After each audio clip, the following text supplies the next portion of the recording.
வணக்கம் ஃப்ரெண்ட்ஸ். நம்ம இன்றைக்கி கேரட் அல்வா எப்படி பண்ணலான்னு பார்க்கலாம். இன்றைக்கி இந்த டெல்லி கேரட் கிடச்சிது.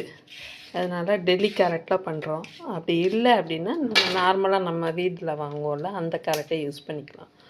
இதில் செஞ்சால் இன்னும் கொஞ்சம் டேஸ்ட் நல்லாயிருக்கும். நல்லா கழுவிட்டு தோல் எடுத்துட்டு அதுக்கப்புறம் கேரட் துருவியில் வச்சு துருவிக்கோங்க. அதில் வானொலி காஞ்ச உடனே நல்லா 1 டேபிள் ஸ்பூன் அளவுக்கு நெய் ஊற்றிக்கோங்க. நெய் கொஞ்சம் உருக விட்டு துருவி வச்சுருக்க கேரட்டை அதில் போட்டு வதக்க ஆரம்பிங்க. நல்லா சுருளை வதக்கணுங்க. இந்த பாதி அளவுக்கு வதங்கிருக்கு, இன்னும் கொஞ்சம் பாதி வதங்கணும். கொஞ்சம் பிடிக்கிற மாதிரி இருந்தால் கொஞ்சம் நெய் போட்டுக்கோங்க. 1/2 கப் அளவுக்கு பால் ஊற்றிருக்கு.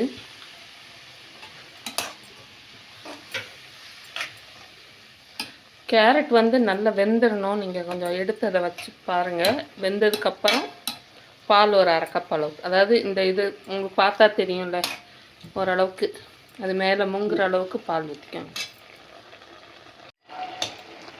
ஏலக்காயை தட்டி அதையும் போட்டுக்கோங்க. குங்குமப்பூ இருந்ததுன்னா அதெல்லாம் ஆப்ஷனல் தான், இருந்தால் போட்டுக்கோங்க. டேஸ்ட்டு கூட கொஞ்சம் கிடைக்கும். முந்திரி பருப்பும் ஃபஸ்ட்டே வறுத்து போடனாலும் போட்டுக்கோங்க. ஃபஸ்ட்டே போட்டிங்கன்னா நல்லா சாஃப்டாக வெந்திருக்கும். அப்படியும் பண்ணலாம், லாஸ்ட்லேயும் போடலாம். நெய்யில் ஏலக்காய் தட்டி உள்ளே உள்ள விதை மட்டும்தான் போட்டிருக்குது. அப்புறம் முந்திரி பருப்பு போட்டு வறுத்து அதையும் இதை ஊற்றிடுங்க. இதில் ஊற்றிடுங்க.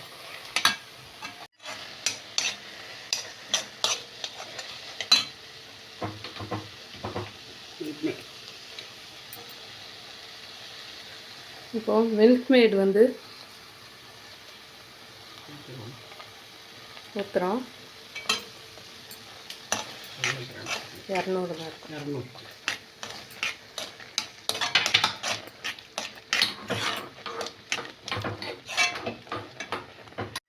மில்க் மேடு ஊற்றிருக்கோம். அதனால் பார்த்துட்டு அதுக்கு தகுந்த அளவுக்கு சுகர் போட்டுக்கோங்க. உங்களுக்கு எவ்வளோ ஸ்வீட் தேவையோ அதுக்கு தகுந்த அளவுக்கு ஸ்வீட் போட்டு கிளறிக்கோங்க. மில்க் மேடு இல்லைன்னா ஸ்வீட்லெஸ் கோவா ரெடி பண்ணி போட்டுக்கலாம், இல்லை கடையில் கிடச்சா வாங்கி போட்டுக்கலாம். அதுக்கப்புறம் அதுக்கு தகுந்த அளவுக்கு சுகர் போட்டுக்கலாம். இப்போ 1 கிலோ கேரட்னா 1/4 கிலோ அளவுக்கு ஜீனி போட வேண்டியது இருக்கும். நல்லா கிளறிட்டே இருங்க. கொஞ்சம் தெரிக்கும் மேலே, அதனால் கொஞ்சம் நீட்டமான கரண்டி யூஸ் பண்ணுங்கள்.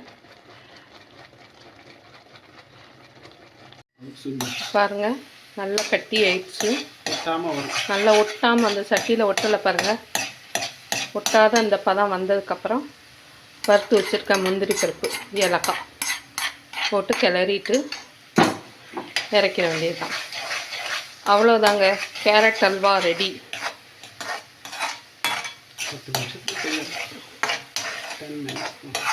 10 நிமிஷத்தில் ரெடி பண்ணிடலாம்.